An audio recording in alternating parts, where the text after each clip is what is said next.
On behalf of the International Committee of the Red Cross, and as Director of International Law and Policy, I am delighted to be able to address you today and would like to sincerely thank and congratulate the organisers of the Digital St. Petersburg International Legal Forum.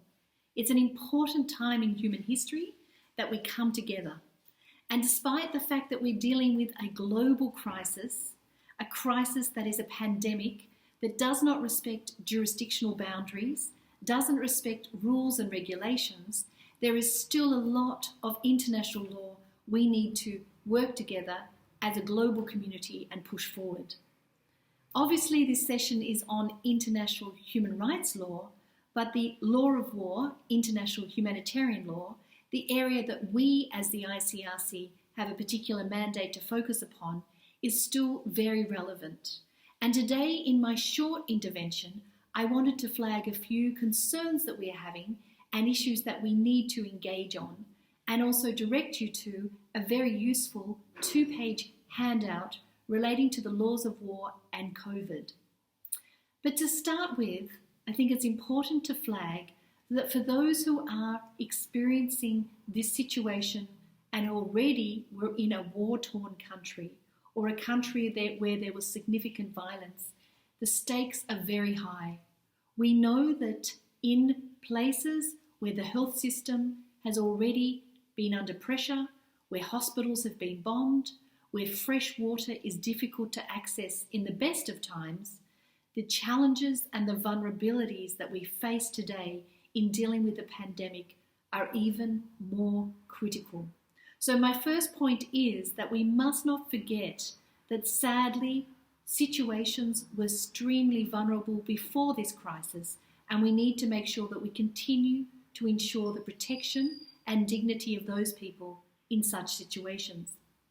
Now, the Red Cross and Red Crescent movement has a wealth of experience in dealing with how to help communities and societies be more prepared and more resilient.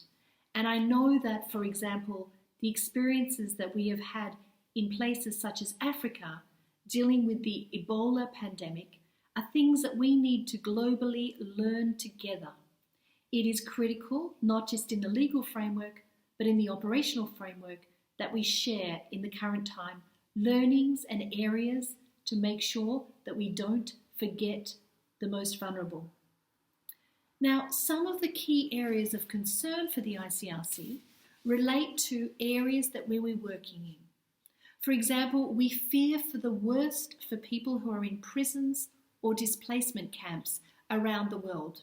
In those areas, we know, as the ICRC, that clean water is often a luxury, soap is unattainable, and physical distancing can be a real privilege, simply not available to people in these places.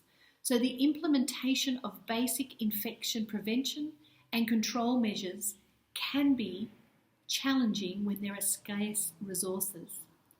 The second group of people we are worried about are those who have been displaced by conflict or who may be already experiencing health complications.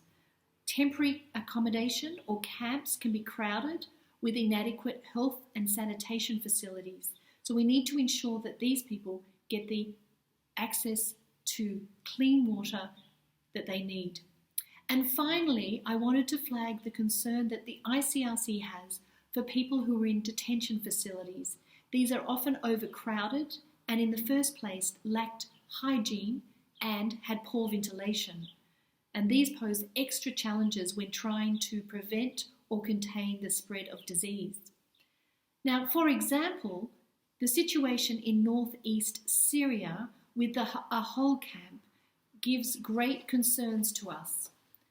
We know that there are over 10,000 foreign nationals who are currently trapped in that camp, many of them children and women, and including a number of Russians. Now, they do not have the opportunity or the chance to return to their countries without the assistance of respective governments. Now, the ICRC and the Red Cross and Red Crescent movement works hard to improve the living conditions for those people to the level possible. but we cannot bring them back to their countries without the active involvement of states. And with the current global attention on COVID-19, as it should be, we should not forget about this group of people. Now, to date, I'm happy to say Russia has already given a number of very positive examples in this regard, and we look forward to continuing to work with the ombudswoman in this area. Pandemics, as we know, cannot be won by one or two countries. They need a global effort, and we need to make sure we don't forget those who are living in places such as the Ahol camp. So we hope that we can continue to work very productively with countries such as Russia to make sure that we respond appropriately at this time to the needs of those who are detained in such camps.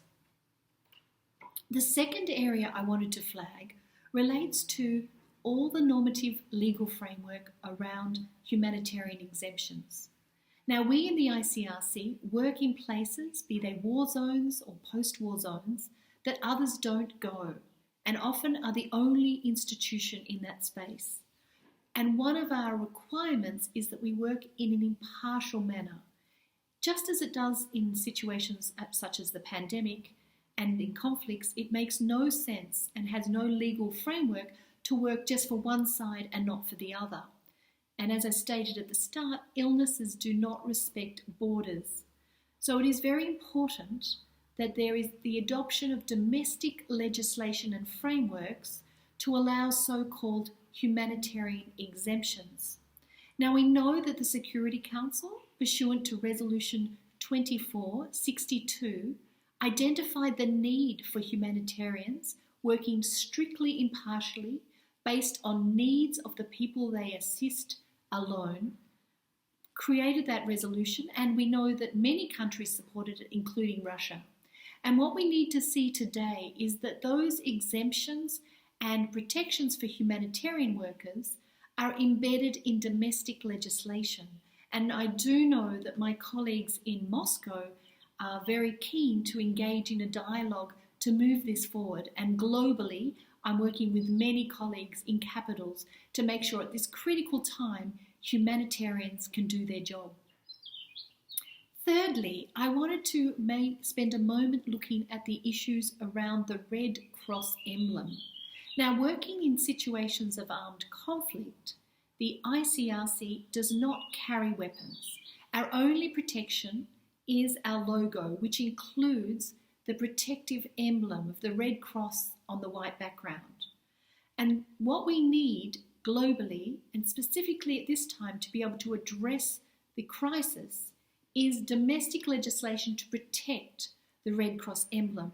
And I know, again, my colleagues have been working very hard and productively with the Russian authorities to move this protection of the Red Cross emblem forward, and we stand ready today to continue this work.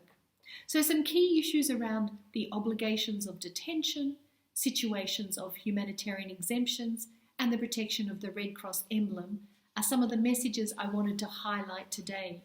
And finally, I wanted to present and flag this very informative 2-page document that deals with COVID-19 and international humanitarian law. I will make sure that we have it available for the participants in this important forum because it deals with medical personnel, facilities and transport, and all the regulations and articles pertaining to their protection. It deals with the issue of water, a critical issue at the moment, and an area that needs to be protected and is protected under the current legal framework. It deals with the issue of humanitarian relief, with persons specifically at risk, with detainees, internally displaced persons, children and education, and sanctions regime and restrictive measures. So it provides a written output of some of the issues that I've raised with you today. Thank you again for the opportunity to engage. I very much look forward to hearing how the full discussions went over the next few days. And once again, I wish everyone good health, safety, and productive discussions.